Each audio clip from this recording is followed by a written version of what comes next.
Hello guys, hope you enjoy Kill the Sun. Let's begin. Chapter 121 Ability. For the next 2 hours, Nick had to collect 3 more spears, each one more difficult to get than the last one. By the end of it, Nick felt like he was about to die. His arms were nearly unusable, and his back was aching whenever he tried to straighten his posture. When Nick reached the top of the building again, Manella nodded at him. "Good work. That should be enough for today," she said. Nick breathed with difficulty and only nodded without saying anything. By now, Nick had realized why Manella had made him do these things. First of all, Nick became familiar with his new training spot. Second, he was undergoing arduous physical training, which should also improve his strength. Third, Nick was getting more used to the weight of his spears and learned how to carry them without using up too much of his power. Fourth, Nick was getting very familiar with his spears. The way he was handling the spears now was far easier and more skillful than before the exercises. Even more, Nick had gotten familiar with creating several footholds with his spears and using them to reach terrain that he otherwise couldn't. Funnily enough, even though Nick's task hadn't been to throw spears, he had needed to throw his spears more than once, and the throws always needed to find different targets. Sometimes, they needed to pierce a wall below Nick. Sometimes, they needed to pierce a wall above him. Sometimes, they needed to pierce the ground far away. And sometimes, they needed to pierce the ceiling. Additionally, since a wrong throw would cause huge issues for Nick, every single throw he made was very careful and calculated. After all, if one of his spears bounced off a wall, they would fall towards the broken grates, which meant that they would fall into the sewers. If one of the spears fell into the sewers, Nick would have to get it back. The spears were too valuable to leave like this. Even more, Manella would probably become quite angry if Nick left one of his spears in such a dirty place. Nick needed to be extremely careful with his throws, and that had already resulted in him becoming much better at throwing them. All in all, the training had been quite effective. "Same time tomorrow," Manella said, "but this time, we will meet here." "Of course. Thank you," Nick said through difficult pants. Manella nodded once more and jumped off the building towards the outer city. She was extremely silent and made no noise, even though she had probably jumped over 50 meters into the distance. Even when she landed, she made no sound. Is that her ability? Nick thought. My spears already weigh 30 kilos each, and they are made for mid to peak Johns. She's a powerful veteran, which means her spears are even heavier. Nick saw 7 thin spears on Manella's retreating back. She's probably walking around with over 300 kilos of extra weight. Yet, she makes no sound when she moves. It's almost like she's a ghost. Or a specter. Nick looked at Manella until he couldn't see her anymore. Then, he took a deep breath. A moment later, his spears suddenly became very easy to carry. His ability had activated. Nick easily jumped down the building. With his stronger body, he would have no issues withstanding such a high fall. Nick calmly fell. Boom. But then, Nick's eyes widened in shock as the ceiling he landed on broke into pieces. Fuck, Nick thought. Nick landed on the floor below the ceiling, and since the ceiling had slowed Nick's fall, he didn't break the floor as well. However, half of the roof of the building he landed on was broken. How the fuck did she do that? Nick thought as he pushed the bed metallic rubble to the side. She should weigh 3 times as much as me, but the building she landed on didn't show any signs of breaking. After climbing out of the broken house, Nick jumped from building to get back, much more careful not to break them. For the remainder of the day, Nick ate some food and trained with his melee weapons. The next day, after working with the Dreamer, Nick grabbed some lunch and moved to the training field again. It was easy to get there since nobody saw Nick as soon as he reached the rooftops, but when the 4-story building came into view, things became difficult. Nick didn't see Manella, but he could tell that she was there since his ability had deactivated. Traveling across the rooftops became problematic again. Eventually, Nick managed to reach the top of the big building, but... "You're late," Manella complained with narrowed eyes. "Sorry," Nick said. "I forgot about the difficult path to this place. I'll start earlier tomorrow." Manella snorted in annoyance. "How could you forget? You should have known how far you needed to travel and what you would carry. Clearly, you knew how long it would take." Nick took a deep breath. "I would have come 10 minutes early with the use of my ability." Manella frowned. "I don't need to know about your ability," she said. If you tell me your ability, it would seem like I coerced you into telling me with my superior power, and my motives would be called into question. I don't want to know what ability you have, she said. Nick nodded. Of course. Minella also nodded and turned to the training field. But you don't seem to mind, Nick added. What are you talking about? She asked. Your ability, Nick said. How else would you be able to remain so silent while jumping so far with so much extra weight? That's not an ability, Minella said. Nick's brows raised in shock. It's not. No, Minella confirmed. Then, can I learn that? Nick asked. It's on your training plan, Minella said. It's not a focus, but it's part of your training. That is well. Nick just looked at Minella with confusion. What is well? The next moment, Minella just gestured towards Nick's side with her head. Then, Nick saw one of Minella's spears stuck in the roof of the tall building, just 2 centimeters away from Nick's left foot. This spear hadn't been there. He hadn't heard or felt anything. How did this spear appear there? Chapter 122 Advantageous Disadvantage. How did this spear get here?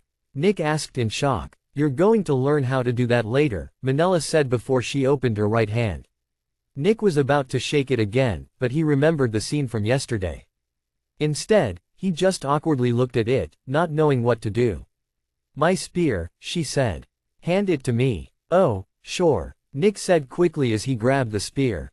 Then, he pulled it out with all of his power. Whoop! And nearly fell over as the spear easily and neatly came out of the roof.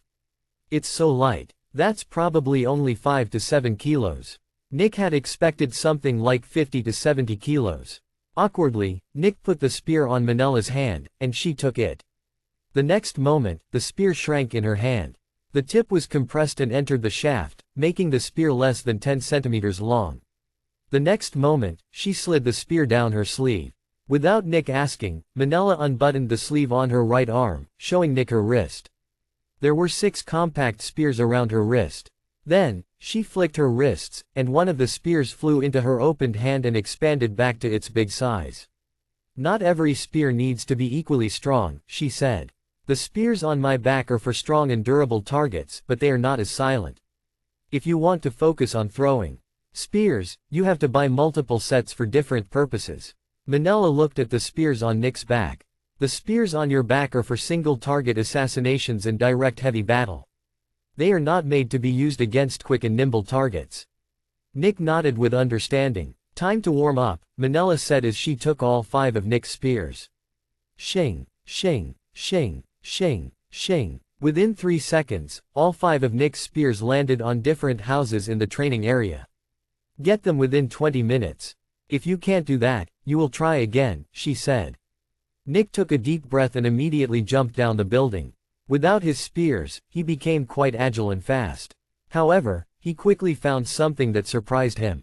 Right now, Nick stood in front of a gap that was 5 meters wide, with a 3-story high building on the other side. Nick was only on a building that was 1 story high. Even more, except for the small holes left behind by Nick's spears from yesterday, the wall was rather smooth. For quite a while, Nick looked with shock at the wall. This entire time, Nick had viewed the presence of his spears as a drawback due to their heavy weight. But right now, he couldn't climb that building. Climbing it with his spears was quite easy since he only needed to create a small ladder, but it became extremely difficult without them. Traversing the rooftops had become more difficult without his spears. Nick would have never thought that this would happen. Nick almost always used this building as a sort of central checkpoint to get to every other building since it was in the middle. But this time, Nick couldn't climb it. He needed at least 2 spears to get on top of the building. I can't waste time here, Nick thought before he changed his route. Originally, Nick wanted to get the spear that was the furthest away first since every spear added extra weight, but now, he would get that one last. About 10 minutes later, Nick retrieved 3 spears and reached the top of the tall building. 5 minutes later, he retrieved the last spear. Now, he only needed to get back. He reached the starting point. 23 minutes after starting. So close. Without saying anything, Minella threw the 5 spears to the same spots again. This time, Nick knew what he had to do, and he was faster than last time. 21 minutes. Once again. 20 minutes and 28 seconds. And again. 20 minutes and 42 seconds. Once more. Over 21 minutes. Nick breathed heavily. He had already used up almost all of his power in the previous attempts. Jumping from building to building with so much weight was extremely exhausting. Nick knew that he wouldn't be able to finish the task today. But when he saw Manella's strict gaze, he knew that giving up was the wrong move. Nick also remembered that he would need to pay for the lesson if Manella felt like Nick was wasting her time. So, he had to continue trying. But since Nick couldn't possibly win anyway, he took the time to look at the route again from the top of the building instead of immediately jumping down. He used this time to optimize his route for tomorrow. A couple of minutes later, Nick raised an eyebrow as he noticed something. There was another way to get two of his spears that was way faster than the one he always used, and the reason why he had never found that way was because he was planning his route with his spears in mind. The original route was to go 10 meters towards the center, 20 meters towards the right, get one spear, travel back to the center, go 30 meters towards the left, get the next spear, go back to the center, and climb the big building with the spears. But with the new route, Nick could run all the way around the battlefield in a circle. From the south, which was the starting point, Nick could go towards the east, then the north, then the west, grab spear number 2, turn around, grab spear number 5, grab spear number 4, grab spear number 1, and then go towards the center to get the last spear. It would be much faster. Nick took a deep breath and jumped down the building. He followed the new route. And came back after 23 minutes. However, Nick had also planned his new route for over 5 minutes. After starting once more, Nick managed to get through the exercise in just a bit under 20 minutes. He had done it. Chapter 123 Peak. Nick reached the top of the building and breathed heavily as he collapsed onto his knees in exhaustion. He had never been this exhausted before. Well done, Manella said. I thought it would take until the end of the lesson, but we still have about half an hour left. Take a break for 2 minutes, she said. Nick didn't answer and just continued breathing with difficulty. When the 2 minutes were up, Nick had somewhat recovered. Shing! And the 5 spears shot towards the same places again. One last time, Manella said. If you manage to do it in time again, you'll get a surprise. Nick took a deep breath. Again, Nick's bones were already hurting from the constant falls and his muscles constantly pressing on them. His body was shouting at him that what he was doing was dangerous and that he needed to stop. This was too much, and it might become dangerous. However, Nick only took a deep breath. If it were just himself, he would never do something as risky as this. But he trusted Manella. Manella seemed like an honest person, and she also seemed too intelligent to make Nick do something like this without a good reason. Nick trusted in Manella's character and experience. So, Nick almost immediately jumped down again. As soon as he started running, Nick felt himself being slower than before. His exhaustion had hit him full force. But he just kept jumping. Creak. Nick slipped, and his knee hit the roof of the building he was on. It hurt quite a bit, and his knee made weird sounds whenever he moved it, but he just gnashed his teeth and continued. Despite all odds, Nick managed to do the jumps he needed to do. Eventually, he retrieved all of the spears. Nick felt like he was about to collapse, but he still managed to accurately throw the spears into the tall building before climbing up and retrieving them again. Finally, he arrived, and he immediately fell onto the ground, breathing heavily in exhaustion. He was done. He was so done. He didn't care about the time anymore. He was just done. A bit slower than expected, Manella said. Nick didn't care. It took you 18 minutes and 36 seconds. That took Nick by surprise. What? He asked in confusion through heavy pants. 18 minutes and 36 seconds, Manella repeated. That's your time. Nick almost couldn't believe it. But, how? He asked. Don't act too surprised, Manella said. That's still quite slow for a peak newbie. But that was when Nick realized. And that's your surprise, Manella said. I broke through. Nick asked in confusion. Manella nodded. You can reach the next level after only accumulating about 80% of the Zephyx necessary. In your case, you seem to have somewhere between 93% and 96% of the Zephyx you needed to become a peak newbie. You can view Zephyx as a pile of stones, and you advance a level when the pile grows to a certain height. By simply putting more stones onto it, it will eventually reach that height. However, you can also force it to reach that height if you put in a lot of effort to realign the stones. Our bodies use up Zephyx as fuel, and a higher level simply means that you produce and use more Zephyx. The stored Zephyx in your body is used as a magnet to attract more prefix, and if it manages to attract enough, it will disperse into your body, and the new amount of prefix absorbed in a given timeframe remains at the early peak. In short, even if you break through with less Zephyx, you will have just as much Zephyx as someone that did break through with all the required Zephyx. By forcing yourself to the absolute brink, you manage to absorb enough prefix to push yourself over the edge. That's how you manage to break through. Nick listened with rapt attention. That was possible. He could break through earlier. How exactly can I achieve that? Nick asked. Very strong stimulus, Manila answered.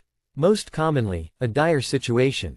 If you feel like you're about to die, your survival instinct can give you the push. If you feel like you have to save a loved one with all of your power, you can get that push. In your case, it was simply trying very hard to finish the course. Of course, something like this can't be compared to something like a life-and-death fight, but you also had more Zephyx. 80% is what has been observed in experiments where extractors were put up against specters in a battle. It might be possible that it can go even lower, but we don't have any specific data for that. In short, since you already had something like 95% of the required Zephyx to break through, it wasn't very difficult to force it, Manila explained. Nick absorbed all the knowledge like a dry sponge. Right now, reaching a new level didn't require a lot of time, but things wouldn't stay that way. With this method, he could probably save years in the future. Thank you for telling me, Nick said through exhausted pants. Everyone knows that, Manila answered. It's nothing special. Nick didn't answer. Anyway, we are done for today, Manila said. You are too exhausted to do anything but lay on the ground, and if you attempted to throw your spears in this condition, you might throw one of them into the sewers. I will note the remaining 10 or so minutes down and will add them some other day. For now, we're done. See you tomorrow. Nick slowly forced himself to sit up. Thanks, he said in exhaustion. Manila just nodded and silently jumped away. Nick collapsed onto his back again and just looked at the sun. Looking at the sun wasn't painful since its beams weren't that bright. For the next 20 minutes, Nick just lay on top of the building. And then, he went home. Luckily, his ability was active again, making it easy to get home. Chapter 124 Ghostwire. When Nick came home, his muscles ached all over. It had never been this bad before. Nevertheless, Nick forced himself to get some food before falling into bed. This time, he slept over 9 hours, which was quite a lot for him, and as soon as he woke up, Nick's body had already completely recovered. Nick still remembered that his body had been sore for several days before he had become an official Zephyx extractor. If things were still like back then, Nick's muscles would have ached for up to a week, based on the pain he had been feeling. And yet, it had only taken a couple of hours for them to recover. Although, it might not be that surprising. Specters could recover from fatal injuries within just a couple of days, and extractors became more powerful by using the same kind of powers as the specters, which was the Zephyx. In a way, it was to be expected that the recovery rate of a Zephyx extractor also increased. Maybe, at some point, it was even possible to recover lost limbs without having to resort to restoration liquid. After finishing his work, Nick walked towards the training area again. This time, it was much easier. Since Nick had already created a pathway to get to his goal. Additionally, he had become a peak newbie. In the end, he arrived 10 minutes before the training was supposed to start. Surprisingly, Manila was also already here. Since we ended early yesterday, we are going to start early today, she said. Nick nodded. Without saying anything else, Manila grabbed Nick's 5 spears and threw them toward the same location as yesterday. Less than 20 minutes, go. Nick nodded and immediately started. Since he was fully recovered, he was much faster than yesterday, and he completed everything in barely 15 minutes. Nick's breathing had already quickened, but he wasn't close to being exhausted. Sure enough, this just counted as a warm-up. Today, we are focusing on this, Manila said as she held an empty hand in front of her. Nick just looked in confusion at her empty hand. On what? He asked. Manila swung her hand around a bit, and Nick felt like something had suddenly hit his cheek. However, the thing that had hit him was extremely light. That was when Nick remembered that he had seen an almost invisible wire when Manella had thrown one of her spears the first time he had seen her. After focusing on her hand, Nick could actually see a tiny wire. "Take it," she said as she put the wire in Nick's right hand. "Look at it." For a while, Nick just inspected the wire.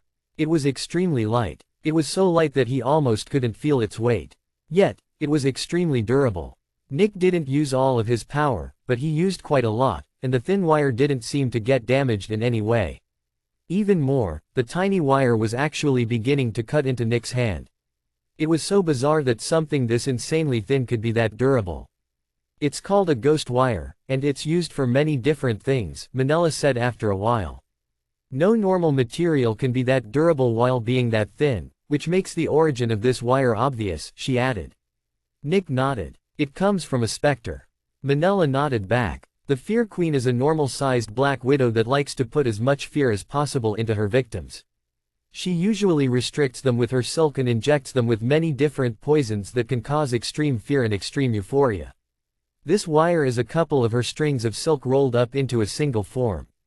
As an adult specter, the Fear Queen is very powerful, and her silk is just as powerful. You can keep that one and these 4, Manella said as she took out another 4 stacks of wire. Nick looked at them with surprise. "That sounds expensive," he said. "Your boss paid for them.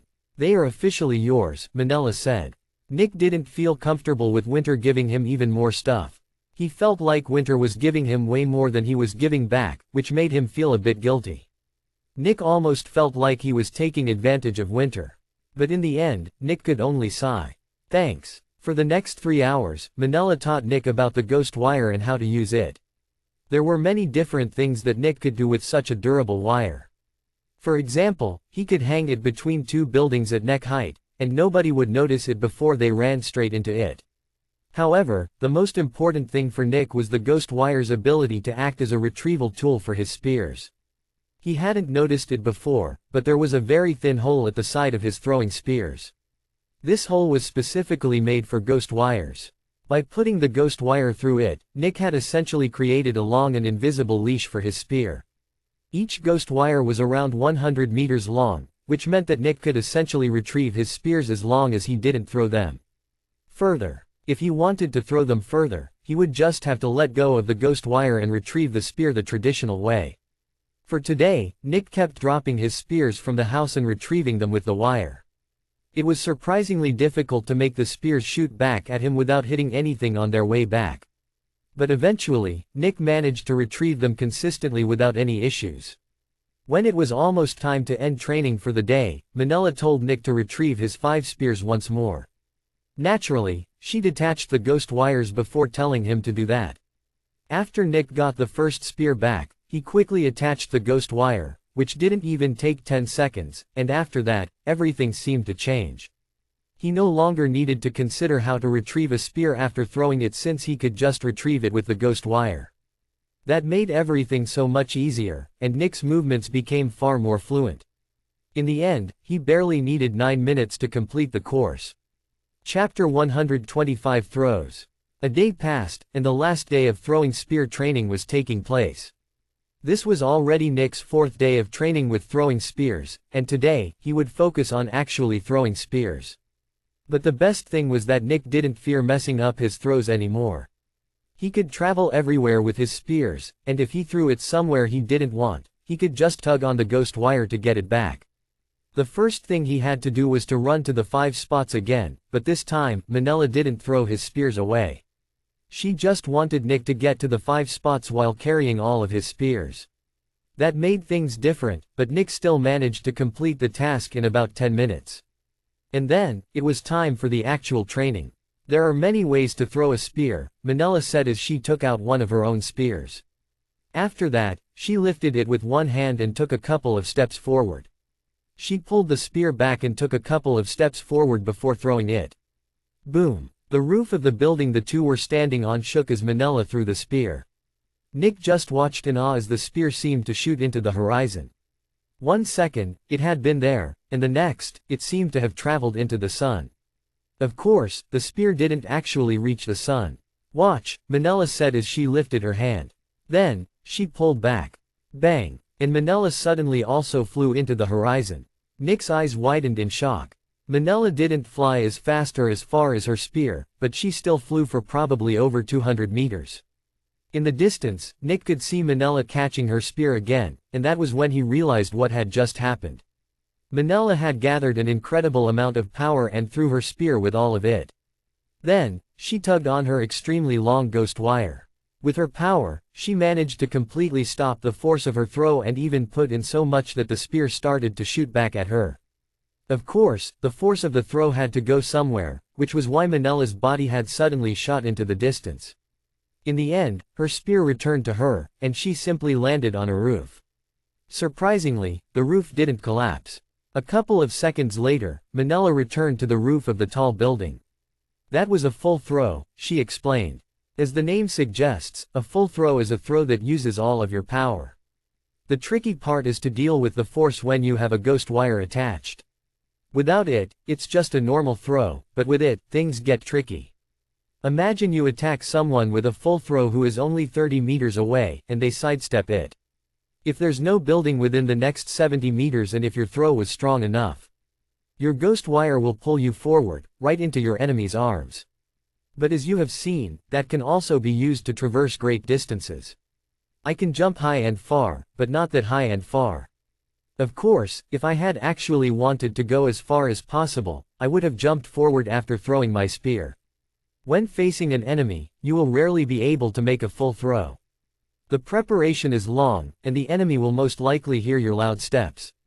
You can only use it when you are very far away from the enemy or when one of your allies is distracting the enemy. Nick nodded. Next, Manella said as she lifted her spear again. Then, she performed the same throwing motion but without taking steps. The spear didn't fly as fast as before, and Manella was only pulled forward by about 20 meters when she tugged on the ghost wire. Naturally, the power of this throw couldn't possibly compare to the one before that. This is a stand throw, Manella said after jumping back to the building. This is most commonly used when your enemy doesn't see you, and you're not far away. In your case, that would mean about 30 to 70 meters, assuming you had an appropriate level of power for your spears. The throw is very silent, but it still needs some preparation. After all, you have to assume a throwing stance while also pulling your arm all the way back. Nick nodded. There wasn't much to say about the stand throw. Ding! Suddenly, Manella's body shook a bit, and Nick saw a spear shoot at Manella from a distance. Manella easily caught the spear and showed it to Nick. That was a hidden throw, she said. This one is not relevant to you yet, but I still want to show it to you. The next moment, Manella slowly showed what she had just done. She stood in front of Nick with her arms crossed, and she slowly angled one of her wrists backward. Nick saw one of the small spears in her sleeve come out, stopping at the tips of Manella's fingers. Manella pulled her wrist backward more, pulling the small spear with it. An instant later, one end of the small spear pointed at Nick. And then, she just moved her wrist rapidly forward. Bang! The quiet sound of something solid hitting something solid rang through the air, and Nick saw the center of the spear rapidly coming closer. One had to remember that the tip of the small spear had been pulled into the shaft, but now, the tip was rapidly extending. An instant later, a long spear shot past Nick's head before getting pulled back again. Now, I'm doing it with real speed again, Manella said. Bang! Nick didn't even see Manella's wrist move before her spear shot past him again. The throw is not very strong, but still strong enough to kill someone on my level if they don't have their barrier active, Manella explained. Since you don't have hidden spears, you can't properly use the hidden throw. Chapter 126 Mask. There's one last throw, Manella said as she took out one of her bigger spears again. The next moment, she lowered her arm and threw the spear from her hip. The power seemed to be nearly as strong as the stand throw. This throw is interchangeable with the stand throw and is called the hip throw. Both of them have their advantages and disadvantages. The hip throw is just as strong as the stand throw but is even faster. Even more, if you are in the air, for some reason, the hip throw is also much better than the stand throw. Additionally, you don't need to assume as obvious of a stance as with the stand throw. The problem is that aiming is much harder, and you also can't control the power as well.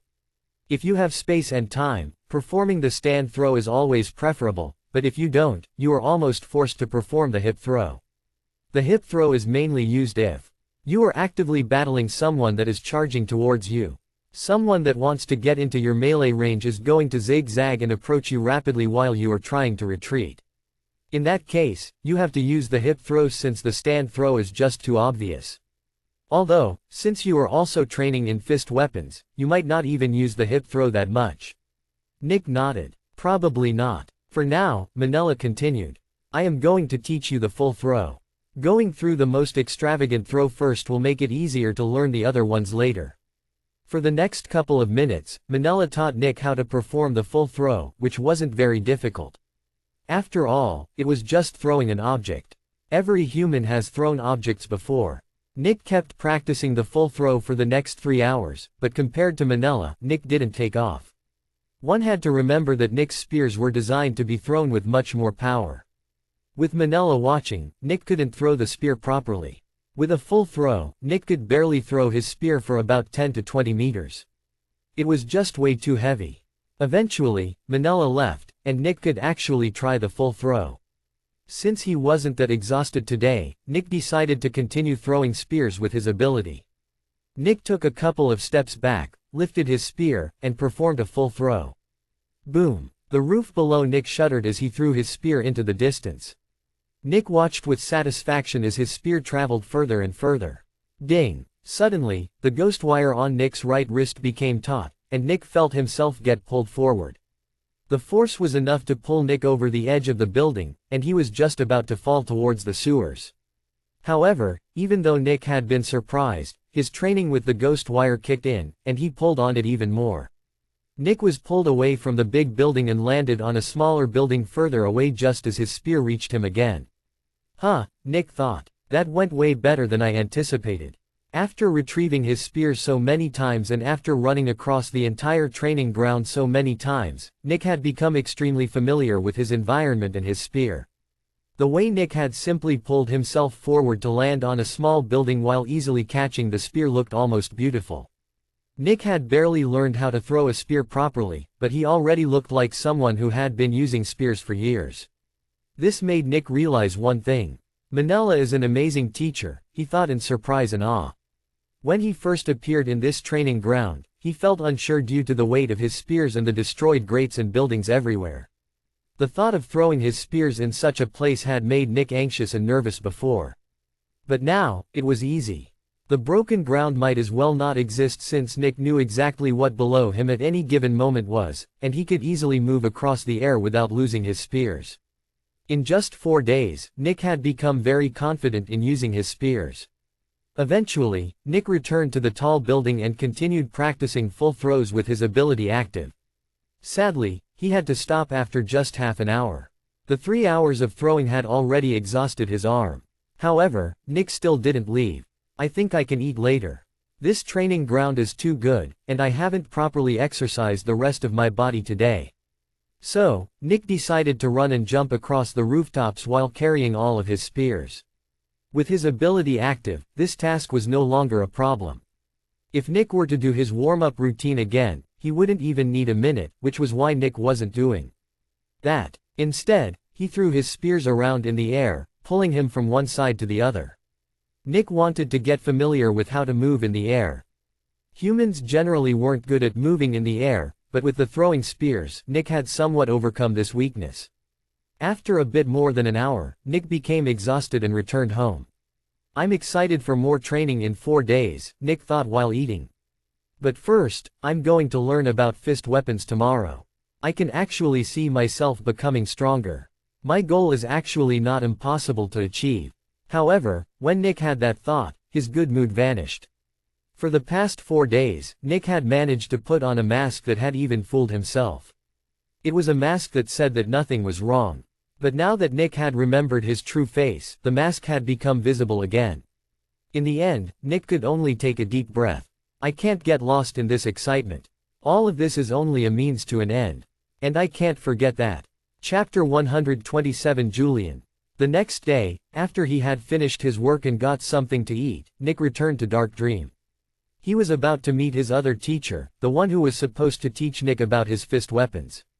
When Nick came back to Dark Dream, he saw a new person waiting for him in front of Winter's office. Naturally, Winter was also present, and the two of them were talking. Nick assumed that this was his new teacher, but he wouldn't have guessed that based on the person's appearance. The person was a very young man. At least, that was how he looked like. He was about 170 centimeters tall, and he had this extremely bright and innocent smile. Even more, his stature seemed very thin and agile. It was almost like the person was a sprinter or runner. His hair was a calm blue, and he seemed like a very relaxed person. But compared to Manella, this person wore the uniform of an expert from Kugelblitz, which meant he was much more powerful than Manella. A level 4 Zephyx extractor. Someone on the same level as Albert. Yet, he seemed so very different from Manella. It was almost like their genders were reversed. Manella was big, powerful, and dominant. This guy was small, refined, and gentle. After looking for a bit, Nick walked over. The man slowly turned to look at Nick with his bright blue eyes and gently waved with a heartfelt smile. "There you are, Nick," Winter said with a slightly excited voice. Nick could tell that Winter really enjoyed talking to this guy based on his tone. "Julian, this is your new student, my chief Zephyx extractor, Nick," Winter said, looking at the man and gesturing to Nick. Julian smiled and offered his hand. "Nice to meet you, Nick. I'm Julian, and I'm going to be your trainer for fist weapons." Nick looked at the hand for a bit and decided to shake it. After meeting Manella for the first time, Nick had become a bit unsure whether or not he was supposed to shake the hand. As soon as Nick touched Julian's hand, his eyes widened. So hard and rough, Nick thought in shock. It was like Nick had touched the hand of a humongous metallic titan that had been compressed into a tiny shape. There was so much explosive power in the hand. Nevertheless, the handshake was gentle, and Nick didn't feel any pain. After Nick had felt Julian's hand, he actually looked at it. It was like the hand didn't belong to the man in front of him.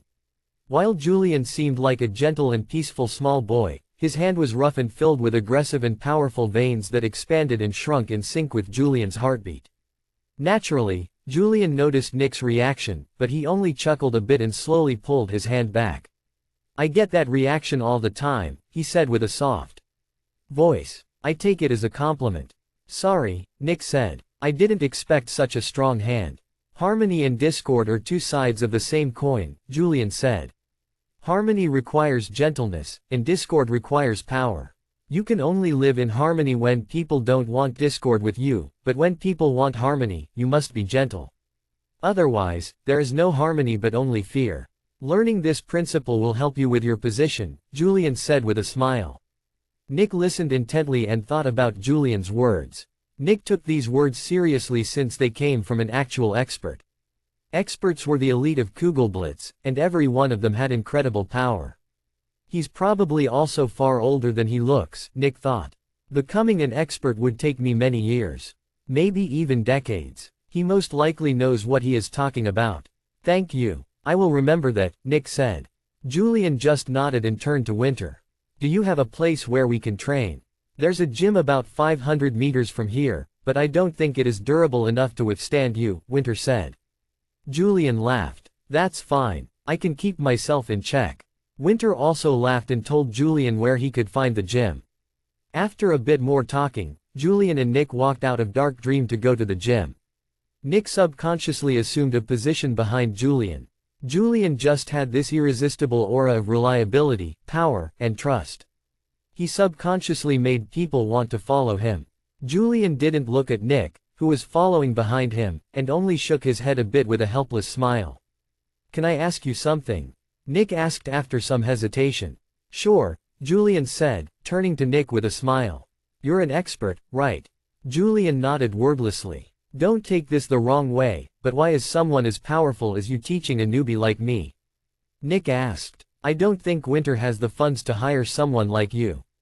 Julian laughed a bit. "Of course he does." Nick raised his eyebrows in surprise. "After all, my services are not very expensive. In fact, I'm not getting paid at all." This surprised Nick even more. "But then, why?" he asked. "I'll tell you when we are there," Julian said with a playful smirk. Nick was still confused, but he followed after Julian. After some minutes, the two reached the gym and entered. The gym was a huge hall that was nearly 100 meters long. Gyms like these catered to normal people and Zephyx extractors. After all, where was a Zephyx extractor supposed to find a place to exercise? If a veteran accidentally kicked a wall, the wall would break into pieces and fly away. Of course, since this gym was in the outer city and not the inner city, it only catered to normal people and newbies. As soon as the two of them entered, the trainer at the counter looked at Julian like he was a specter. The trainer immediately told Julian that he was so sorry, but he couldn't offer a training room for someone this powerful. Julian just assured him that he wasn't the one training and that he wouldn't damage anything. Eventually, the trainer relented and gave the two of them a room for free. He was using the opportunity to get some publicity. Chapter 128 A Wager. The two of them entered the room and closed the door. This was the biggest room the gym had to offer, and it was over 10 meters wide and long, with many different small pieces of equipment in a couple of closets at the side. Julian walked around and tested the ground a bit. If you're careful, you can probably use almost all of your power. The ground and walls were made of extremely dense and cold metal. In fact, the wall felt almost identical to the wall of the first containment unit Dark Dream had bought. Nick nodded. Sounds good. Julian turned away from Nick and smiled. He remained silent for a while. Nick raised an eyebrow in uncertainty. I'm not here because of winter, Julian said. You're not? Nick asked in surprise. Julian shook his head while facing away from Nick. The next moment, Nick's ability activated. It seemed like Julian could no longer perceive Nick. 2 seconds later, Nick's ability deactivated again. Julian hadn't moved. A second later, Nick's ability reactivated. And deactivated. And reactivated. And finally, deactivated again. Julian just chuckled a bit and shook his head in helplessness. Wow, he said. It's really impossible to perceive. No matter what I do, I can't see any sign of it. Nick's eyes widened, and his heart rate shot up as he realized what these words meant. You know? Nick asked in shock and nervousness. I'm here because of Albert, Julian said as he turned to face Nick with a smile. Albert and I are close friends, and he told me about you. Yes, that includes your ability as well. Nick became nervous. An extractor's ability was their deepest secret. After all, if an enemy knew about the extractor's ability, they could counter it, and Nick's ability was especially weak to counters. Of course, Nick also felt betrayed by Albert. How could Albert tell someone else about Nick's ability? Don't worry, Julian said with a chuckle. While I am employed by Kugelblitz, I don't belong to them. I am not allowed to tell you the specifics, but I won't tell your secret to anyone, even if you were to somehow threaten Kugelblitz. Of course, Nick didn't completely believe Julian, but there was nothing he could do. Julian knew Nick's secret, and that was that. So, you're here because of my ability? Nick asked. Partially, Julian answered. I'm also here because of your personality. Nick raised an eyebrow. Albert described you as very idealistic and altruistic. While there are many people that are idealistic, people from the dregs don't tend to be. The darkest facets of humanity are proudly on display for all the people in the dregs to see, while the good facets hide far away. A brutal and lawless arena breeds cynical people and idealistic corpses. Idealistic survivors are rare, especially when they have essentially grown up without any parents in such a place. Nick had an expression of uncertainty on his face. He agreed with Julian, or he would have, at least. Sadly, things were a bit different. This entire thing with Pator and Horua made Nick feel like all the happiness and magic of the world had vanished. You don't agree? Julian asked, looking at Nick. Nick sighed. I used to be like that, but not anymore. How come? Julian asked. Some things happened, Nick said. Silence. I presume you don't want to talk about it.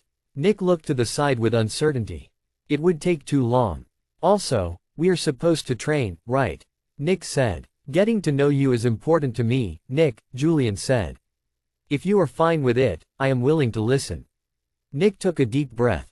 He wanted to tell someone about his troubles, and Julian seemed very trustworthy. Somehow, Nick felt like Julian was a person worth trusting. Okay, Nick said. Then, Nick told Julian about Horua and Pator and how all of this had impacted and changed him. So, you are idealistic but no longer nah. They, Julian said. Nick furrowed his brows. I'm not sure anymore. You want to improve the lives of others, right? Julian said. You want to help all the people of the dregs, even though they have never done anything for you. I don't think many people would want to do something as selfless as this. Nick looked with uncertainty to the side. I don't know, he said. By now, Nick felt deflated again. The hole in his chest had returned. He might distract himself every day, but in the end, that was what life was for him. A distraction. In the end, the suffering and guilt still consumed his insides, and feeling better on the outside didn't help. How old are you? Julian asked. 16, Nick answered. Still quite young, Julian said. How strong is your conviction? How much do you want to help others? Nick looked at Julian calmly. It's the only reason why I'm still alive. Julian looked at Nick with interest. What if you change? What do you mean? Nick asked. What if you get a lover, a high status, a child, or something similar? If all your life's wishes have been handed to you, will you still continue holding onto this altruistic dream of yours? When people betray you again and again, will you still try to improve the lives of humanity? Nick didn't answer immediately as he thought about his answer. Yes, Nick said. I owe as much to Horua. He would have wanted me to help others. And your feeling of duty is so strong that it will even hold firm decades in the future. Julian asked. Nick nodded. Yes. At that moment, Julian turned away from Nick, and a grin appeared on his face. Care to bet on it? Julian asked. Nick looked with surprise and confusion at Julian, who was looking away from Nick at that moment. A bet? Yes, a bet, Julian said. Nick furrowed his brows as he wasn't quite sure where that had come from. Meanwhile, something horrific was happening. Julian's eyes vanished, and several smirking mouths filled his face. A wager, if you will, the mouths spoke in unison, creating a layered voice that rippled through the room. Nick's eyes became unfocused. A wager, Nick repeated with a distant and confused voice. Yes, the many mouths answered. Of course, a wager is boring without any stakes. Are you interested? Nick's blank eyes looked at the back of Julian's head. Sure, why not? Chapter 129. He's a great guy. I had a lot of fun today. Sorry for taking up your time, Julian said with a friendly smile. No problem, you helped me a lot. Nick said with a grin. After Nick had told Julian about his issues, Julian talked with Nick for a couple of hours about what to do. Julian told Nick that he was trying to atone for something that couldn't be atoned for. Nick was still young, and he hadn't been ready for such a big responsibility. Julian said that Nick had to live his own life and that Horua's fate was because Winter hadn't properly informed Nick about everything. After all, if Winter had told Nick about what would happen if Horua refused to become an extractor after seeing the Dreamer, Nick wouldn't have made Horua sign the contract, right? Therefore, Nick wasn't the one at fault. It was Winter. So, why was Nick trying to atone for something that wasn't his fault? Additionally, Nick had always only lived for himself since the people of the Dregs always shunned him. Julian said that it seemed like Nick was just trying to help all these people because he wanted to belong to a community. Nick was desperately trying to be a part of a community, which was why he was willing to sacrifice everything he had to help people who only despised him. The things that Julian said made a lot of sense, but Nick just couldn't accept them emotionally. Sure, maybe he was actually trying to help people who didn't deserve it, but his emotions were telling him that a human should help other humans. The instinct to help others was inherent to every human. So, wasn't helping others just being human? Was it wrong to be human? Julian told Nick that he was free to do whatever he wanted but that he should always consider all sides. After such a long talk, Julian had also confessed something to Nick. He wasn't actually Nick's trainer. He was someone higher up in Kugelblitz who simply wanted to meet Nick and talk to him. The actual trainer would come tomorrow. However, Nick wasn't angry at Julian. After all, Nick felt a bit better after talking to Julian. Maybe Julian was right about some things. For example, Julian had also said that Nick's imagination of what Horua wanted sounded too idealistic. Would a boy truly want to save the place that would have thrown him out of his house as a last wish? It sounded more realistic that the boy would want these people to pay for all the things they had done. Nick didn't like that thought, but it actually sounded possible. Of course, they had talked about more things, but for some reason, a huge part of his talk with Julian had become blurry. We have talked about so many different things that I can't even tell how much we have talked about and for how long. I feel like I already forgot half of what we talked about, Nick thought as he rubbed his head. After a minute, Nick managed to focus again, and he looked up. Julian was gone. He probably already went home, Nick thought as he walked out of the gym. As Nick walked down the streets, he just kept rubbing his head. It was like all his memories and thoughts were jumbled up. In the end, he decided to ignore it and got some food. During his sleep, Nick dreamt of many gigantic mouths surrounding him and talking to him. The voices were so loud and droning, and he felt like what they were saying was something that he couldn't possibly do. He tried to run from the mouths, but new ones just kept appearing around him. For an eternity, Nick just kept running. While he was running, Nick became angrier and angrier. It was like all the people around Nick were telling him that they hated him and that they wanted him to die. The mouths hurt Nick. They represented all the people of the dregs who had ridiculed him when he was younger. Eventually, Nick woke up and went to work. "Hey, Nick, how was training?" Winter asked from his office. "He didn't tell you?" Nick asked. "No," Winter answered in confusion. "Julian isn't my trainer," Nick said. "He acted like he was my trainer so that he could talk to me alone." "Oh, that's understandable," Winter said with a dismissive wave. "Julian is a busy man, but he's very trustworthy." "I know," Nick said. "By the way, where did you meet Julian?" "I don't know," Winter said casually. "Maybe he led me around Kugelblitz or something like that." "Oh, that could be it," Nick said, accepting the answer. "Who is my actual teacher, by the way?" "It's someone called Reynold," Winter answered. "He was supposed to come yesterday, but Julian said that he had told Reynold that he would do your training. But since he won't do it now, I should probably call Reynold again. I'll get back to him and tell him that he's your teacher again." Nick nodded. "Great. By the way, do you know how I can reach Julian?" "No idea," Winter said. "You don't know where he lives?" "No. Can't you just contact him via Kugelblitz?" "Julian doesn't work for Kugelblitz," Winter said. "Oh," Nick said. "So, I can't reach him." "I don't know where he is," Winter said, "but when we need him, I'm sure he will pop up." "Probably," Nick said with a nod. "Anyway, I'm going to work now." "Good luck," Winter said, returning to writing on a piece of paper.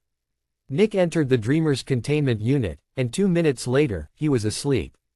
As soon as Nick started to dream, all the mouths returned, and they kept telling Nick that he should kill everyone. But just a couple of moments later, all the mouths vanished, and 2 dead eyes from an owl appeared in the sky of Nick's dream world. For just a moment, the dead eyes focused on the vanishing mouths. And then, Nick was transported into a torture room where he was forced to torture Horua. Chapter 130 Reynold. Eventually, Nick was woken up by Jenny, and he left the containment unit. When he checked the produced Zephyx, Nick realized that the amount had dropped just a bit. "If my suffering in the nightmare is what produces Zephyx, it means that I have not suffered as much. I'm sure that the Dreamer is still trying its best to squeeze as much suffering as it can out of me, but the drop in Zephyx means that it just can't make me suffer as much anymore." Nick released a sigh of relief and let out a tiny smile. "Thank you, Julian. You really helped me." But then, Nick shook his head and took a deep breath. That doesn't change anything, Nick thought. What's the point of feeling good? I'm not a slave to my emotions, and I have an actual goal that I want to achieve. Suffering, happiness, both are irrelevant. Then, Nick nodded with conviction and dealt with the Zephyx that was produced. Winter said that Reynold had agreed again to train Nick, and he would be here in an hour. Nick got some food and grabbed his weapons. He left his spears at home, which made him feel a bit naked, but he still wasn't strong enough to wear all of his weapons at once. At least not as long as his ability wasn't active. With his ability active, carrying all his spears and fist weapons would be like a normal adult carrying about 8 to 10 kilos on their person. It wasn't nice, but it was definitely manageable. About 10 minutes to 3 p.m., Nick walked into Dark Dream, and he quickly noticed his new trainer. Nick already knew that he was called Reynold since Winter had mentioned his name. Reynold was a little bit smaller than Manella, but he seemed double as wide. While Manella was thin and tall, Reynold was filled with explosive muscle. However, even though Reynold was quite wide, Nick could easily tell that there was no unnecessary fat on his person. Just like Manella, Reynold wore the uniform of a veteran of Kugelblitz. In a way, that relieved Nick. Julian had seemed just too powerful for a trainer, and Nick had felt like he was wasting Julian's time. As Reynold talked to Winter, his boisterous, casual, and friendly voice echoed throughout Dark Dream. His voice was very deep, and he laughed a lot. Well, we'll see about that, Reynolds said to Winter with a boisterous laugh. Nick could hear Reynolds from over 5 meters away. Oh, Nick, my boy, Reynolds shouted with an excited smile. You came at just the right time. I was just making a bet with Winter about when you will crack under my tough training. Winter was smiling, but Nick could tell that he was a bit uncomfortable with the loud and dominant presence of Reynolds. A bet, Nick repeated as his eyes glazed over. A bet, a wager. Nick felt like he had forgotten something important, but he quickly shook his head to regain his bearings. Getting distracted in front of his new teacher wouldn't leave a good impression. Oh, Nick said as he approached Reynolds. What do you two think? I have full trust in you, Winter said. Nick smiled a little. Ahahaha. Good, good, Reynolds shouted as he loudly clapped in his hands a couple of times. True companionship and trust. I love it. But we can't just ignore the facts, Reynolds added with a smirk as he bumped Nick's shoulder with his fist. Nick didn't rub his shoulder, but he was in quite a bit of pain. However, he could tell that Reynolds genuinely didn't mean it. He was just careless and was living in the moment. I'll say you won't get to the 10th day, Reynolds said with a smirk. Sorry, Nick, my boy, but that's just genuinely what I think. You're just 16, and you still need to experience a couple of setbacks to truly attain the grit to put your everything into your goal. Nick raised an eyebrow. In a way, he was a bit insulted by Reynolds' words, but he could also tell that Reynolds wasn't trying to put Nick down. He was just very confident. So, you agree? 10 days of training? Winter asked. Reynolds looked at Winter with a smirk. Aren't you greedy? Yes, I agree. The next moment, Reynolds and Winter shook hands. You're about to lose a lot of money and dignity, little Winter, Reynolds shouted happily with a laugh. However, there was also a smirk on Winter's face. Nick, he said, making Nick look at him, could you please tell your new teacher about your other teacher? At that moment, Reynolds became quiet and looked at Winter with a serious and evaluating gaze. Nick was taken aback by how quickly Reynolds' demeanor had changed. Just now, he had seemed like someone who went out to party all the time with the boys, but now, he felt like a serious and reliable warrior. Sure enough, extractors that can get into Kugelblitz are outstanding, Nick thought before answering. Manila, Nick said, looking at Reynolds. Reynolds blinked a couple of times. Which one? He asked with a slightly nervous voice. What do you mean, which one? Winter said with a confident chuckle. There's only one Manila. Reynolds took a deep breath as he looked at Nick differently. And you managed to get through 4 days of training under Manila? He asked. Nick nodded. Her training is amazing. I would have never thought I would learn so much in just 4 days. Reynolds grabbed his hair with 2 of his hands and looked up in a melodramatic pose of tragedy. And yet again, I fell victim to my own confidence, he said before taking a deep breath. Then, he laughed loudly again. Well done. Well done. You managed to pull one over me, little Winter, Reynolds said to him. Seems like you will get some free training out of me. Winter just smiled. Thank you. Reynolds chuckled a bit and shook his head. I was sure that the other teacher would be William. To think that you managed to convince